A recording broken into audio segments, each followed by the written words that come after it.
ń wò yìí ni wọ́n ń pè ní Sugar candy. àtọwọ́ Aro Fac. Ìpele kò wọ́n kò dínwó ní lọ́fíńdà yìí wà. Wákàtí 3 sí 8 ní òórùn rẹ̀ láàgọ́ ara. Ìyẹn wá dá lórí bí àgọ́ ara rẹ̀ àti bí ojú ọjọ́ bá ṣe rí. Àmọ́ bó bá kàn pọ̀ pẹ̀lú lọ́fíńdà mìíràn, ó ṣeé ṣe kó pẹ́ jù bá ń lọ. Ìpele 3 ní òórùn lọ́fíńdà yìí pín sí o. Òórùn ìbẹ̀rẹ̀, òórùn àárín àti òórùn ìgbẹ̀yìn. Farabalẹ̀ jẹ́ n ṣàlàyé. Bí o bá kọ́kọ́ fún ọ sára, òórùn tí yóò kọ́kọ́ mú jáde ní òórùn ìbẹ̀rẹ̀.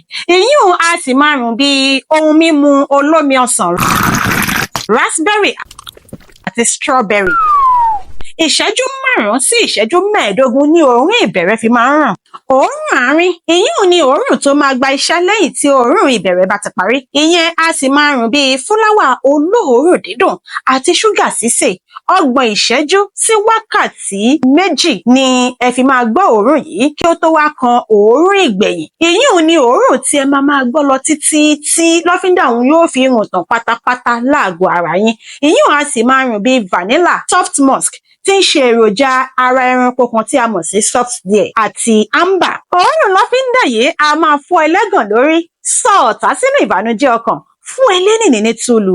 Ó dára fún ibi iṣẹ́, òde ìgbafẹ́ àti fún àṣálẹ́ olólùfẹ́. Tọkùnrin tóbìnrin ló ń lò ó, ṣùgbọ́n obìnrin ló máa ń lò ó jù. Ǹjẹ́ ìwọ fẹ́ràn láti gbìyànjú lọ́fíńdà yìí wò? Jẹ́ kí n mọ̀ lábẹ́ àríwísí. Follow me for more perfume reviews. Kachia!